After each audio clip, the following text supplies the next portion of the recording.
Welcome to those at home, and welcome to everybody that's here today. Hope you don't mind if I do the announcements with my bass guitar. Everybody says I seem more comfortable holding a bass guitar all the time, so I'm just going to keep it there. Welcome, everyone. My name is Kenny Cox. If you don't know me, we're going to do some announcements, and we'll get into our worship songs. Philip's got a great message for you this morning, so welcome to everybody online and here. First, don't forget about our safety instructions. We really appreciate everybody following those guidelines, wearing masks, doing your social distancing. If you want to chat with people after, go outside to do that. I know it's a bit cold today, so maybe make it quick. But anyway, we encourage everyone to follow those guidelines, and we really appreciate you doing that. Holiday service times. Now, this is really important. We got some different things going on. First, our Blue Christmas. You know, sometimes Christmas can be a little tough for someone struggling. If you're going through that and you need a little support, our Blue Christmas service is fantastic, and you'll want to attend it. We've got childcare at that service. It's at 6:30 on December 19th, so don't miss that one. Christmas Eve, we've got two services this year on Christmas Eve, 4 o'clock and 5:30. So make sure you get there for one of those. And we're going to be doing an only online service the day after Christmas. So on the 26th, that's Sunday, we won't have our live service here in the sanctuary. We'll only be doing online. So keep that in mind as you're thinking about what you're doing over the holidays in relation to the venues. If you are new to the venues, or if you've been here a while and you're really looking for a way to go deeper into your relationship with our church and all the people that go here and your friends and so forth, we really encourage you to sign up for one of the orientation classes. We've got some terrific ones. There's the Next Level class, January 9th at 10:30 to noon, right here in the auditorium after the service. Learn about who we are, what we do, etc. It's all about understanding the church and getting connected. Then there's the Venues Value Small Group, January 16th through February 6th at 10:45 to noon in the auditorium again. Learning more about our values and what makes the venues tick. We really think you'll enjoy that. And then there's our Faith Shift Small Group. So February 13th through April 3rd, that's going to run through those times again, right after the service, 10:45 until about noon in the auditorium. You can learn about our values, you can connect with people, explore the intricacies of deconstructing. If you haven't heard of that word, I really encourage you to talk to some folks here, talk to Philip or Barbie or one of the other team members, and I think you'll really understand how that really helps with your beliefs. So sign up for one of those classes. It's terrific on the website. And as I mentioned, every time we do announcements, it's that wonderful QR code on the back of the seat. You can take your phone and scan that. It'll take you right to the website, let you sign up for everything there. So we've got our venues origin stories going on down at 425. This week we've got some terrific music by the folks that have played there many times, and I'll be playing as well. The Bandits will be doing the music. We'll have some great songs. And our own, let's see, who's going to be here this week? Sorry, got to pull up the deal. Jeff and Barb Dwyer will be sharing their story this week. So I really encourage you to get down to 425 on Walnut Street, 6:30 on Thursday. A lot of folks will be there. It'll be a terrific service, so we hope you can join us at that time. If you'd like to connect, again, using that QR code, you can get in, and we want to learn more about you. If you're new here, the important thing, first-timers, come in and tell us about yourself. If you've got a prayer request, something you'd like us to know, if you'd like somebody to visit with you, just want to get to know some folks, scan that code, tell us who you are, let us know about you, and we'd love to connect with you in that way. And if you'd like to support the venues, please come in and donate. You can do that again, scanning that wonderful QR code, go to the website, set up recurring donations, or just drop a little something in the box. We really appreciate your support. You know, there are thousands of people we touch in the community and here in the services as well, and supporting the venues allows us to do that. Thanks again for being here. We really appreciate you. I think we're going to play a little music for you now.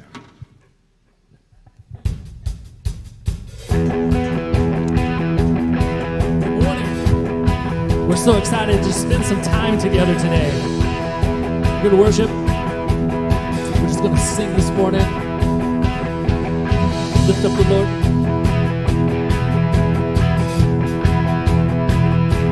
We will sing, sing, sing, and make music with the heavens. We will sing, sing, sing. Grateful that you hear us when we shout your praise. Lift high the name of Jesus. Say that again. We will sing. We will sing, sing, sing, and make music with the heavens. We will sing, sing, sing. Grateful that you hear us when we shout your praise. Lift high the name of Jesus. 1, 2, 3.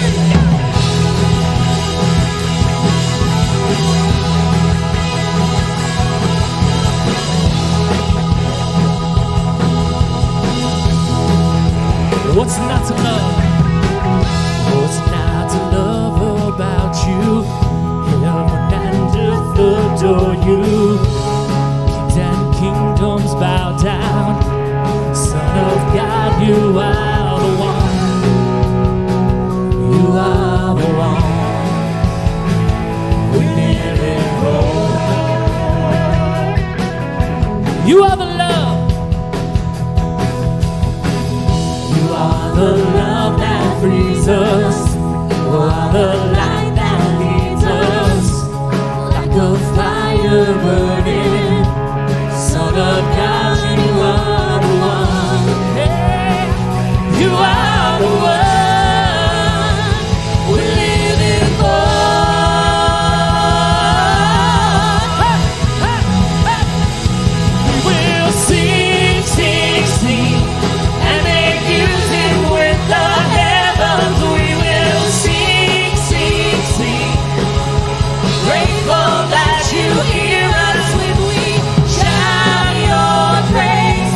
Lift high the name of Jesus.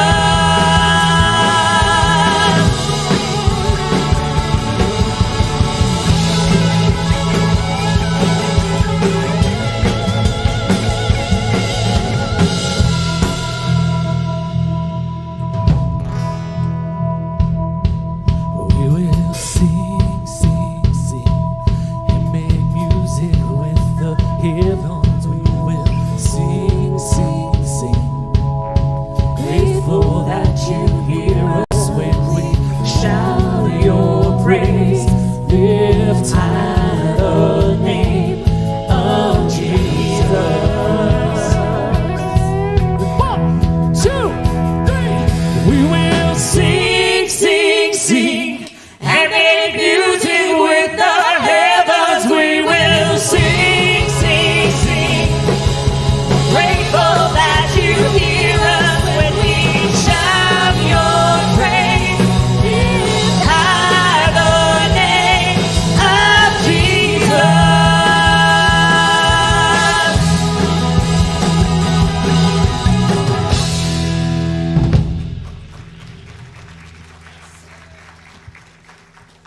Continue to worship with us.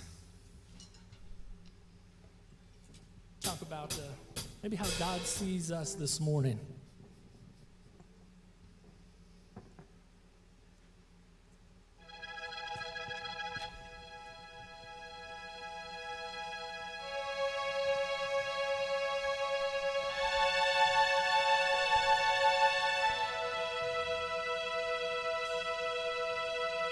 Who am I?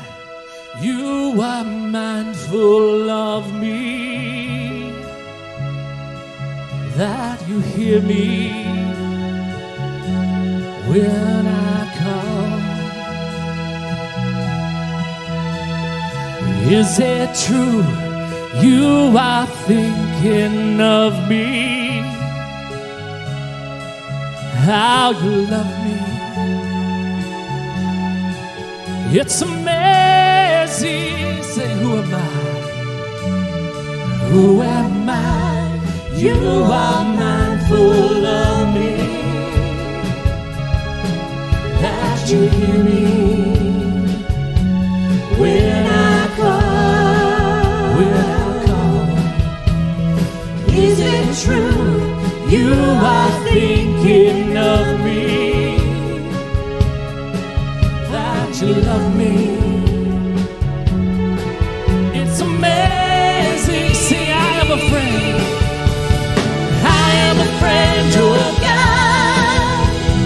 I am a friend of God.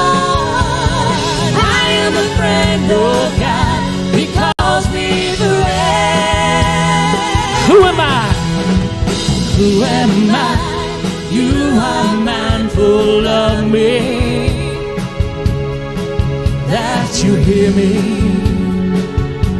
when I call? Is it true you are thinking of me? How you love me, it's amazing. It's amazing. Say that again. It's amazing. It's amazing. Oh, yes, Lord, I am a friend of God. I am a friend of God. I am a friend of God. He calls me friend. Sing it again. Say, I am a friend. I am a friend of God. I am a friend of God. I am a friend of God. He calls me friend.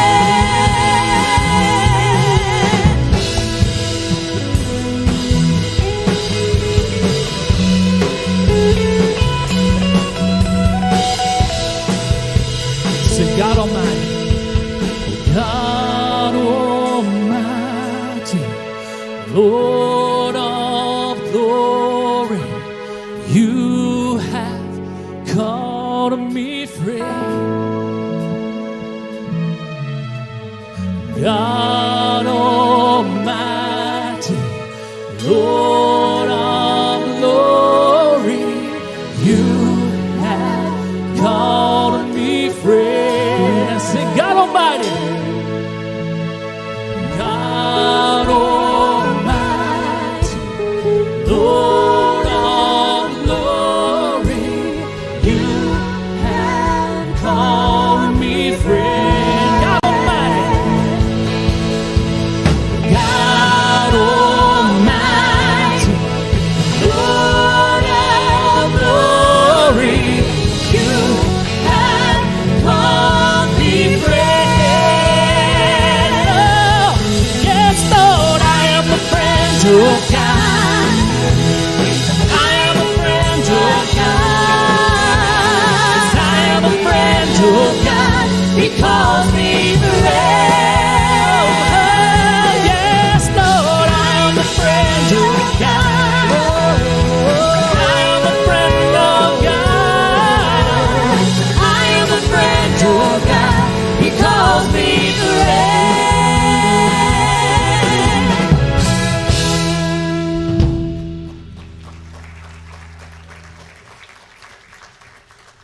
Well, if you hadn't noticed, it's Christmas time. Just in case you're one of those last minute people, you got a couple weeks left, so you're all good, right? So, one of the things you always have to do at Christmas time is do what? Sing Christmas songs. Yes, John loves it. So, Christmas songs for me as a worship leader are one of those difficult things. So, but this is a great song, and we want to sing with you guys. And just once again, thanks for being here this morning and sharing some time with us.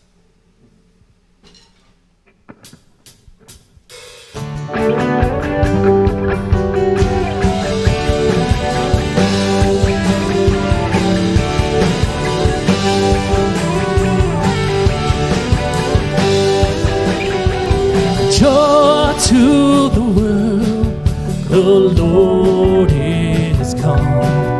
Let earth receive her King. Let every heart prepare him room.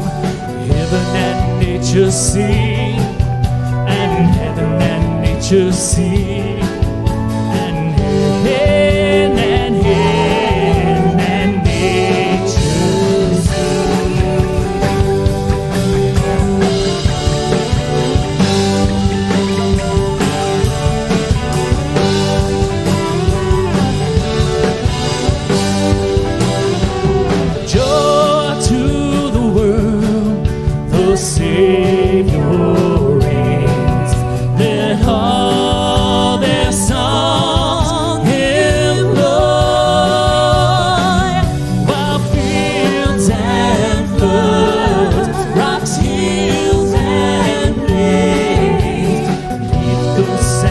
Joy, repeat the sound in joy.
joy, unspeakable joy, overflowing well, tongue can tell. Joy, unspeakable joy, rises in my soul, never lets me go.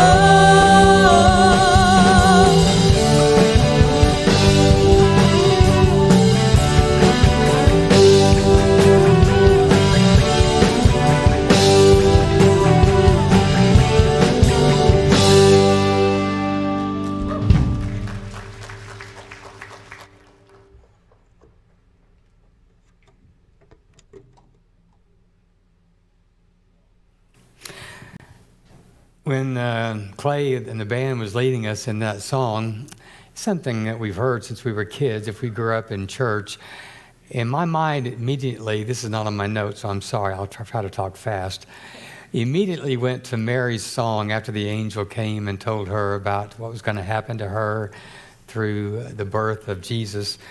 And her response to that declaration by the angel was, "My soul glorifies the Lord, and my spirit rejoices," same word for joy, "in God my Savior." And then she goes into this commentary about why this is such a joyful experience, not just for her, but for all.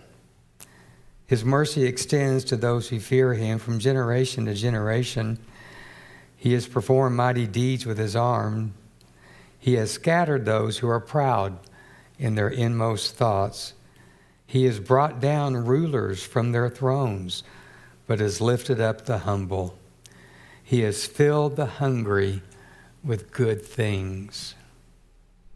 She was talking about and to people who were oppressed, to the marginalized. And she was saying this is a cause for joy because there's going to be this baby born who's going to grow up and do something that's going to change the life of those who are on the margins, the life of those who are oppressed. The hungry are going to be fed.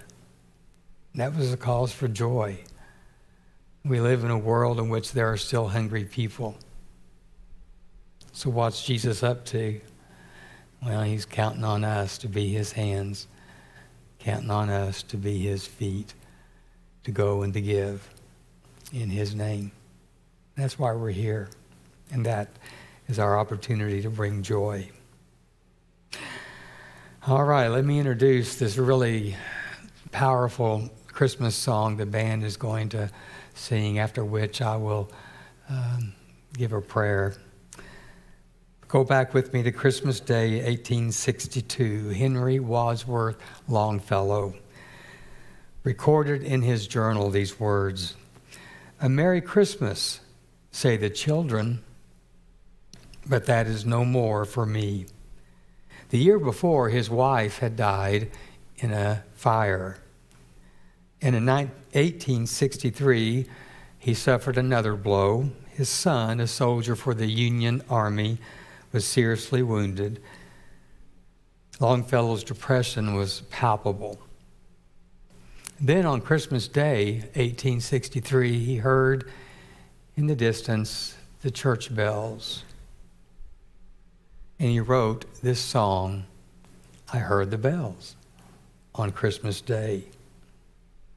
It is a song that expresses both the dynamic and the despair of his heart, and that's why it connects to us, because we are people who are excited, but we are also people who are experiencing despair because of life's circumstances. Longfellow was a passionate abolitionist. He used his poetry and his money to do everything possible to eradicate the blot of slavery from our land. And he heard the message of peace on earth, but he saw the injustice and the violence that seemed to mock the message. But he had a vision of justice and of peace winning in the end.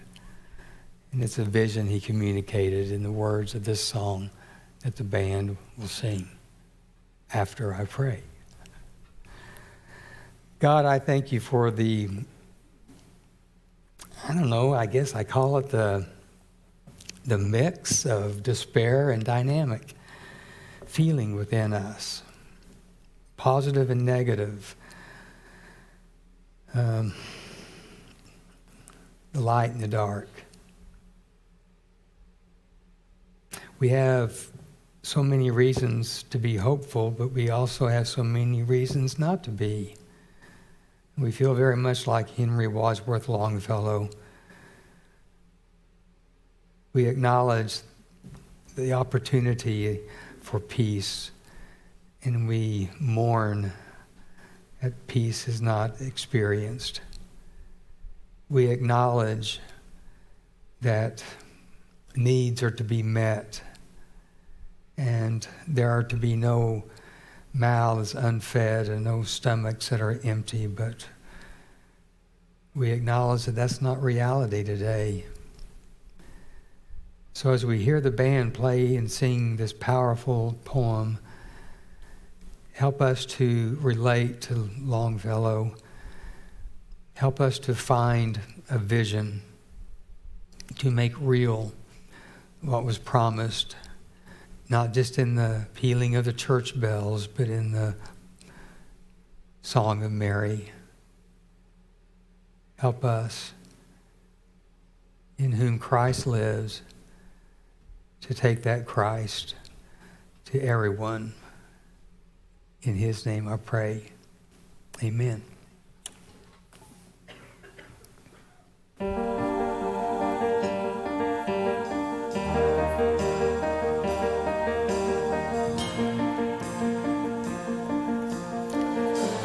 Heard the bells on Christmas Day. Their old familiar carols play. Mild and sweet their songs repeat. Peace on earth, goodwill to men. And the bells are ringing. Yes, like a choir they're singing. Yes, in my heart I hear them. Yes, on earth, goodwill to men. In despair I bowed my head. There is no peace on earth, I said. For hate is strong and mocks the song. Peace on earth, goodwill to men. But the bells are ringing. Yes, like a choir they're singing. Does anybody hear them? Yes, on earth, goodwill to men. Ring the bells more loud and deep. God is not dead, nor does he sleep. The wrong shall fail, the right prevail. Peace on earth, goodwill to men. Singing, singing on its way. The world revolved from night to day. A voice, a chime, a chant sublime. Peace on earth, goodwill goodwill to men, and the bells they're ringing is on earth. Like a choir they're singing is on earth. With our hearts we're here then on earth, goodwill to men. Do you hear the bells they're ringing? Is on earth. Like the angels singing. Is on earth. Open up your heart and hear them. Is on earth, goodwill to men.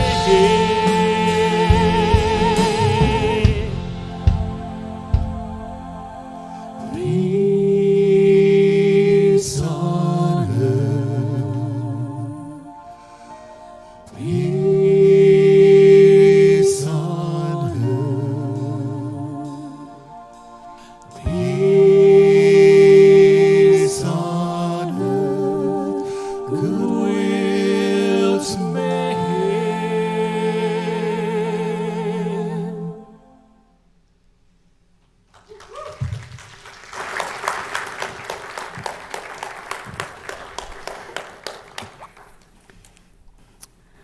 Thank you so much. That was a great rendition of Longfellow's poem, isn't it? Last Wednesday, I opened up the USA Today and I discovered this on the very front page, and it really made me smile. Let me show you a picture of it. It says, "Only we can fix us. We disagree a lot, and we've let each other know it. But I'm going to stop listening to react and start listening to understand. I will stop letting our differences divide us and start letting them develop us. I will start being quicker to forgive than to judge. Will you start with me?" I thought that's a beautiful message, one that I want to be and to follow, to do. That's what I want. I want to be quick to forgive, not quick to judge. It's what James says to us. Understand this, my dear brothers and sisters. He's appealing with a heart of love. Let every person be quick to listen and slow to speak, slow to anger. What would our world be like if we actually practiced that? To listen to understand, not to listen to respond or to debate. Today in our series, The Characters of Christmas, we are featuring Home Alone with a subtitle, Who Have You Misjudged? Home Alone was released in 1990. It was made for $18 million, and it's, I think, grossed something like $354 million. It starred just a list of A-teamers: Joe Pesci, Daniel Stern, Macaulay Culkin as Kevin, and Catherine O'Hara as the mom. We know her as a mom in Schitt's Creek. Devin, our son, and daughter-in-law Kylie live in Seattle, got us watching that. And I hate to admit, I love it. I really do. Well, you remember the storyline of Home Alone. Kevin, who's 8 years old, finds himself home alone when he gets lost in the shuffle as his family gets ready to go on Christmas vacation. He wakes up, the family is gone, and he celebrates. I'm by myself, I can do whatever I want, it's party time. But his enthusiasm fades when he has to protect his home from a couple of really funny con men, thieves. But for our purpose this morning, we are going to focus on this character named Marley. Old Man Marley is a story within a story. It's a story of family hurts and eventually, spoiler alert, healing. It's a story of misjudgment. Marley was misjudged. So that's our story. We have family hurts, and I hope we will have family healings. The story of misjudgment, I've misjudged other people. Other people have misjudged me. So it's my story. And I bet it's yours too. These people were misjudged. This is Socrates, the Athenian philosopher who had the audacity to encourage people to think for themselves, to question the status quo. And so the authorities saw Socrates as a threat and executed him for corrupting the youth of society. Imagine young people questioning authority. Now, remember that Socrates lived around 400 to 300 in that era BCE. You know, questioning authority is not new with your kids. Wasn't new with your generation. And Socrates is now considered a master, the father of Western philosophy. Alan Turing was misjudged. He was a mathematician, a pioneer of computer science. His work on cracking the German Enigma machine secret codes is said to have shortened the World War II by at least 2 years. But in 1952, he was arrested for indecent behavior. Gay relations were illegal at that time. Alan Turing's war record was absolutely ignored. He died shortly after his conviction. He never, until recently, received recognition and honor. He was misjudged. Old man Marley was misjudged. At some point, Marley had had a dispute with his son, which resulted in them not speaking to each other, which resulted in estrangement and not speaking to his son's family, including his son's daughter, Marley's granddaughter, whom he adored. For a long time, there were rumors in the neighborhood that Marley was the South Bend shovel slayer who had murdered his entire family and half of the block with a snow shovel. Then he buried the bodies in vaults of salt, turning their bodies into mummies. Kevin's brother Buzz told Kevin and their cousin this story about Marley. Marley was misjudged. During this shovel scene, the three boys watching Marley shovel the snow, we hear some music called Dies Irae, which is Latin for the Day of Wrath. It was a Gregorian chant around the 13th century that meant Day of Wrath, and it was always sung at funerals.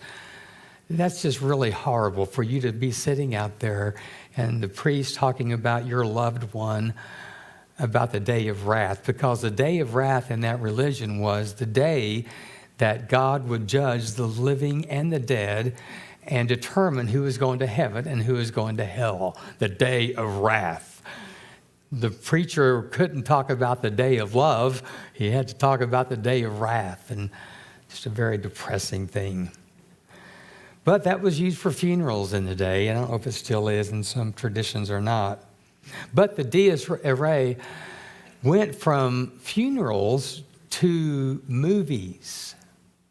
If you have a real musical ear, very likely, or you can Google, you can find this song or the portion of this song in particular movies. For example, you'll find it in It's a Wonderful Life when, golly bum, it just slipped my mind. Yeah, Jimmy Stewart's character. George, thank you. When George has gone through the whole episode of seeing what life would be like if he were not alive, and he was begging for him to come back to life, you could hear this Dies Irae. It's in The Shining, The Nightmare Before Christmas, and you see the other movies in which you'll hear this Latin song. But a song is always played during a spooky moment, during a scary moment, or to introduce a scary person. And when Marley in Home Alone turns from his shoveling to look at the boys, you hear that song, The Day of Wrath. And so the Day of Wrath was associated with Marley. Marley brings pain. Marley brings fear. Marley brings anger. Marley brings wrath. We judge him and we misjudge him. So my question to myself is, for whom do I play Dies Irae when they enter the room? Who do I misjudge? Who do I associate with such negativity? The song, I should have had Curran say it at his keyboard. He could play that song for us. What is it? F-E-F-D? F-E-F-D. So go home and play that. F-E-F-D. See what that sounds like.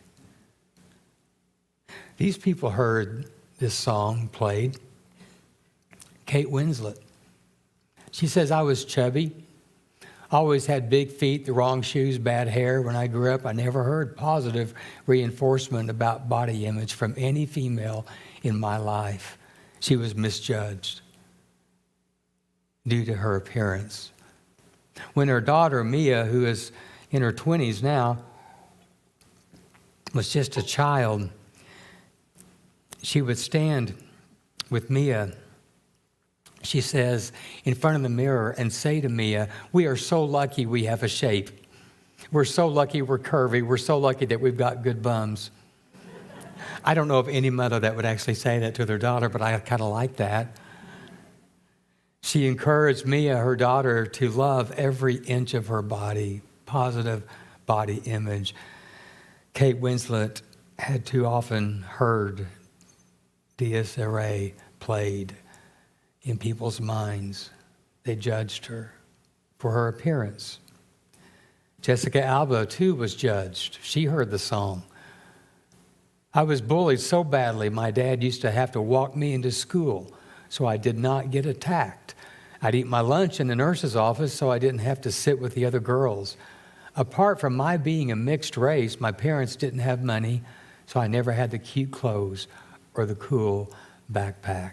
I know it shocks us to think that some of these just extremely physically attractive celebrities ever experienced Dies Irae, being misjudged and bullied.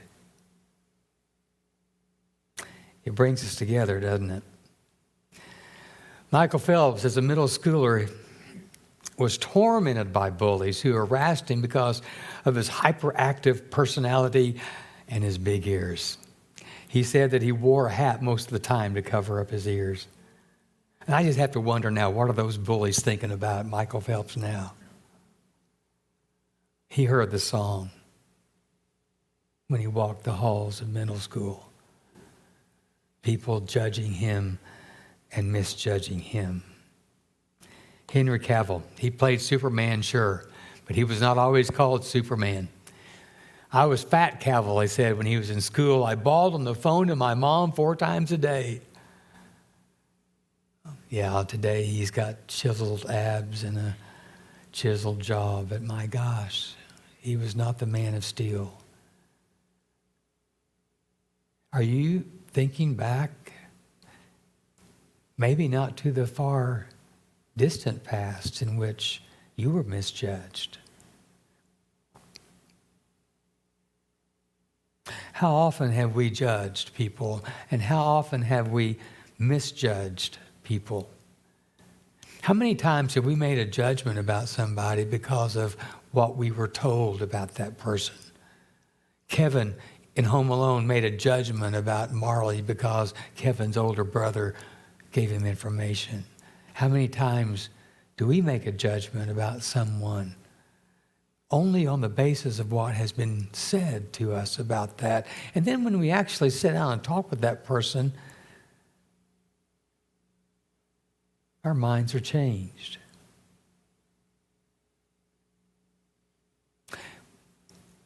Two ways that we so commonly misjudge. One, as these celebrities experienced, we misjudge people by their looks. We very likely, if we grew up in Sunday schools, remember the story of Samuel and David when Israel was looking for a king, and Samuel the prophet had been given the responsibility to pick out that king. God told Samuel to go to the house of Jesse. Maybe there was only one Jesse in Israel, because he went to this house of Jesse. And Jesse brought out all of his good-looking sons, his tall sons, his strong sons. And we would look at that son, one of the others, and we'd say, yep, that looks like a king, 6'3", 200 pounds, every bit the part of a king. But you remember what is recorded. God said, don't be impressed, Samuel, by his appearance or his height, for I have rejected him. God does not view things the way people do. People look on the outward appearance, but the Lord looks at the heart. We judge through appearances, we really do. We also judge through jumping to conclusions. We misjudge someone based upon, and we make a conclusion about someone based upon information that we've gotten from people about that person. That's what Kevin did with Marley until Kevin and Marley had a conversation. Marley shows up at the church to hear his granddaughter, as a part of the Christmas program, rehearse. He couldn't go to the performance of that program because of the falling out with his family, so he had to go hear the rehearsal. And Kevin was there, and they talked. And after they talked to each other, Kevin's perception of Marley changed 180 degrees. No more was Marley the scary shovel slayer of the neighborhood. Now he was a loving and wise and a hurt man. And Kevin saw the hurt. And they helped each other through the situation in which both of them found themselves. It is so easy for us to lump people into a group and then slap a label on that individual and upon that group. Some researchers did a survey, and they asked Republicans and Democrats if they believed that members of the other party, different than what they were just worse for politics or downright evil. And 40% in each party said that people in the other party were downright evil.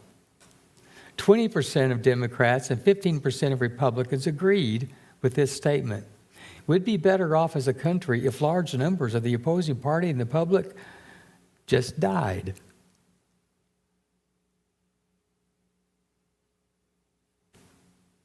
So what's the cure for this? This organization that published this advertisement in USA Today thinks that the cure is to listen. I think James agrees with that. Be quick to listen, not quick to get angry. And listen not to react, but listen to understand. Charmaine Ford says, you never know what people are going through because each person you meet has a story to tell. So instead of being judgmental, just listen well. Kevin listened to Marley and heard Marley's story. And the judgment that Kevin had toward old man Marley just melted away like Frosty the Snowman. Listen. And then there's this thing that I grew up learning about at the Southern Baptist Church one of the greatest lessons I learned in that world. It's a word called grace. Any other evangelical background people here? You can raise your hand if you want. Not if you don't want to. But you'll know the definition of grace. Unmerited favor. Favor that's not earned. Favor that you don't have to merit. Unmerited favor. Now, we were taught that that's how God operates, but we don't live as if that's how God operates. We live as if we think God makes us earn things, earn favor. If you're good, and if you tithe, and if you this, if you that, then you'll get the favor. I don't know why we were taught the word grace, unmerited favor, but we were then taught that, but if you want God's favor, you better do these things. Cognitive dissonance still messes with me. And then we were never taught that we were supposed to give grace to others. No, we were to judge others, and we were to put others in a box, and we were to determine who was on the good side and who was on the bad side. We were never to give unmerited favor to others. I don't have this in my notes, Ephesians, I think it's chapter 4, where Paul says, don't let any unwholesome word come out of your mouth. That word for unwholesome is the word that they used in Paul's day for rotten meat, spoiled meat. And that is so true. Sometimes our words are like rotten meat, and they smell, and they're poison, and they'll make you sick. And Paul says some of our words come out like spoiled, rotten meat. Don't allow that to happen, he says. Instead, use words that encourage people. The word is actually build people up so that you may give grace to those who hear it. Unmerited favor. Yeah, you might think that person deserves rotten meat. But I don't want you to do that, he says. That's the way the kingdom of Caesar works. That's not the way the kingdom of Jesus works. The way that the kingdom of Jesus operates is that you give words that build people up, even to the people that you don't think deserve it. That's revolutionary. And then we weren't taught to do that. I'm learning this, that grace enables us to see in every person divinity, the divine, the God spark. No matter what that person has done, no matter who that person has voted for, no matter what that person believes, grace does that. I just want every day to wake up with eyes of grace. I love what Dr. Willie James Jennings, PhD at Yale University, says. Grace means that you can actually look at the other person, recognizing that there's not only things that you don't like, but there's things that you hate, and still ask yourself, can I be open to the possibility that something can be created where there is nothing right now? I think we may realize that we have more in common with people than we think if we just sit down and talk with them. I'm not sure when this company in Denmark made this commercial. I just saw it this year. The company is TV2. It's a family of television stations in Denmark. They created this ad that for the purpose of helping us to focus on things that unite us rather than things that divide us. And it moved me, but I'm pretty movable. Doesn't take much to make me cry. But it moved me, and it kind of challenged me, and it pointed out that I've not yet arrived. None of us have. We're all in process. But I hope that this ad moves you toward grace. Take a look.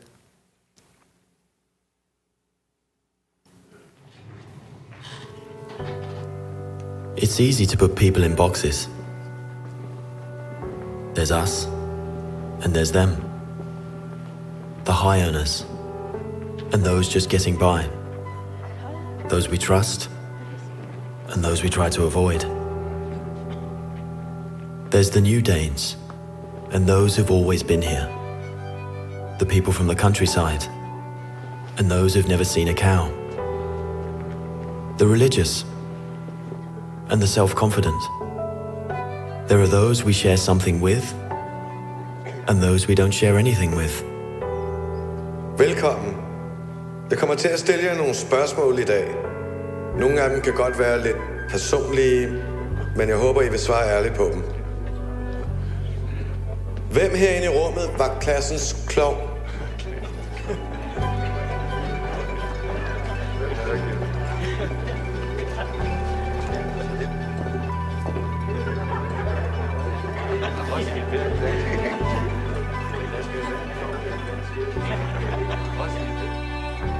Hvem er bonusforældre?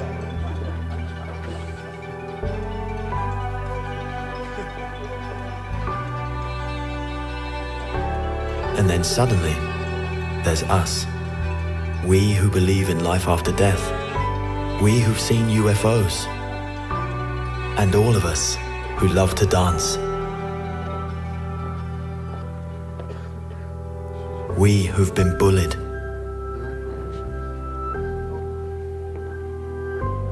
And we who've bullied others.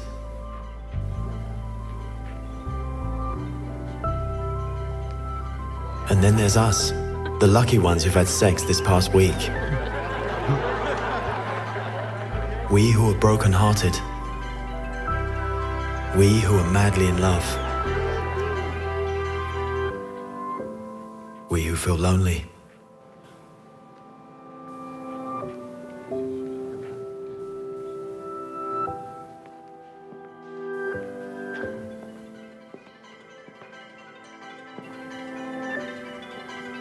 We who are bisexual. And we who acknowledge the courage of others. We who have found the meaning of life. And we who have saved lives. And then there's all of us who just love Denmark. So maybe there's more that brings us together than we think. TV2 Denmark. All that we share.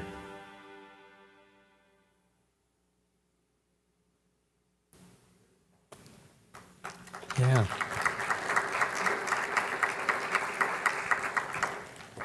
I don't know how a television station can create a message that's more spiritual than I've ever heard a preacher give. This one included. We really are one. And maybe when we actually see us as one, we will live as one. We all feel, we all hope, we all dream, we all hurt, we all want love and acceptance and purpose. We all want to be happy. We all eat and sleep and wake up. We all breathe the same air. We all bleed the same way. We are one. So this week, I will see us as one, through my contemplation, and I will live as one. I will purpose to do that. I will listen to understand, not to win an argument or to convince people to see it my way. I will see in each other, in each person, no matter who they are or what they have done, a spark of divinity. I will focus on that which unites us rather than that which divides us. I will speak against injustice and unkindness. And I will say no to unjust behaviors and attitudes, but I will always leave room for people to change, including me. Let's pray.